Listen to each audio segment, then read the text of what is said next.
பழனி கோவிலில் பணிபுரியும் பொறியாளர் பிரேம்குமாரிடம் லஞ்ச ஒழிப்பு போலீசார் விசாரணை மேற்கொண்டு வருகின்றனர். தண்டாயுதபாணி சுவாமி கோவில் தலைமை அலுவலகத்தில் லஞ்ச ஒழிப்பு போலீசார் சோதனை நடத்திய நிலையில் இந்த நடவடிக்கையானது மேற்கொள்ளப்பட்டு வருகிறது. அண்மை செய்தியாக நாம் பார்த்து வருகிறோம். கோவில் அலுவலகத்தில் பொறியாளர் பிரேம்குமார் ஒப்பந்ததாரர்களிடம் லஞ்சம் பெறுவதாக புகார் எழுந்துள்ளது. கூடுதல் தகவல்களை தருகிறார் எமது செய்தியாளர் பூபதி. பூபதி, வணக்கம். இது தொடர்பான முழு விவரங்கள் என்ன? வணக்கம். பழனி அருள்மிகு தண்டாயுதபாணி சுவாமி திருக்கோயிலுக்கு தலைமை அலுவலகத்தில் லஞ்ச ஒழிப்பு போலீசார் சோதனை நடத்தி வருகின்றனர்.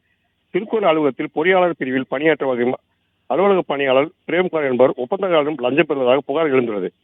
இதனையடுத்து திண்டுக்கல் மாவட்ட லஞ்ச ஒழிப்புத்துறை துணை கண்காணிப்பாளர் நாகராஜ் தலைமையில் பிரேம்குமார் லஞ்சம் பெறுவதை உறுதி செய்தனர். ஒப்பந்ததாரர் செந்தில்குமார் ஒட்டஞ்சத்தத்தில் 71 லட்சத்தில் கோயில் சார்பில் திருமண மண்டபம் கட்டுவது பணி செய்துள்ளார். வேலை முடிந்து 71 லட்சம் ரூபாயை 2 தவணையாக பெற்று இறுதி தவணையாக 21 லட்சத்தை பெறுவதற்கு பொறியாளர் அலுவலகத்தில் லஞ்சம் கேட்டுள்ளார். செந்தில்குமார் அவர்களிடம் 18,000 ரூபாய் பணத்துடன் பிரேம்குமார் கொடுத்த போது கையுங்குளமாக பிடித்துள்ளனர். தொடர்ந்து பொறியாளர் அலுவலகத்தில் பிரேம்குமாரை விசாரணை செய்து வருகின்றனர். திருக்கோயில் அலுவலகத்தை பொறியாளர் ஒருவர் லஞ்சம் பெறுவதை கையுமாக இப்பகுதி சம்பவத்தில் பரபரப்பை ஏற்படுத்தியுள்ளது.